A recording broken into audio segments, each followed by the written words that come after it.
This is Craig Woods, Superintendent of the Emmett School District. Today we had a threat come through our email system that forced us to evacuate the school, and not only just one school, but all schools within the district. That's 2,500 students. This wouldn't have been possible without the collaboration between city and both city, fire, and police today. Chief, you want to tell us a little bit about how this all started on your end? Sure. When we found out about this threat, the first thing we did was to start investigating the validity of that threat. The second thing we did is we immediately contacted the administration of the school district, and we immediately decided that we were going to do an evacuation and discussed what that was going to look like. Yeah, and with that, we practice drills constantly within our district, but we've never had to practice an entire evacuation of an entire district all at the same place. So it did take time for us to coordinate new relocation spots for us and how we were going to transport kids to and from. But it wouldn't have been possible without fire as well. When I arrived on incident command, they were sitting there, they had it all set up, they were tracking where we were. So Chief, you want to tell us kind of your role? Sure, yeah. I got a phone call from the chief, and he gave me a call about 9:10 this morning. Said what the plan was to evacuate all the schools, and you need me at the EOC, the Emergency Operations Center.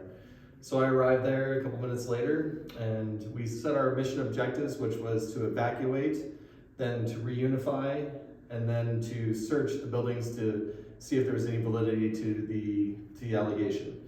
So once we, by 10:10, we had all the students evacuated to their locations. So we had that one knocked off the list, and then I talked with you shortly after that, and you said that the Emmett School District had a reunification plan. So that was going very smoothly, and very appreciative of that one, by the way. Because that's a big undertaking right there. You're talking 2,500 students from multiple different locations. After that, we got some of our firefighters together along with our police force, and then we started searching the buildings, just doing a layman search of the building to see if there was anything that was obvious. That was my role in it, was to help facilitate and make sure that our objectives were being fulfilled to a high standard. And our number one priority as the Emmett School District is to actually make sure our students and our staff are safe. And moving all of those staff took tremendous effort from our transportation department.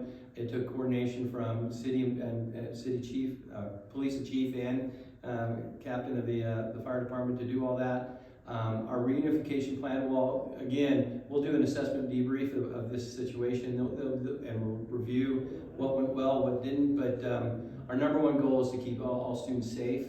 And I do want to thank all the families, the parents that came and picked up their students.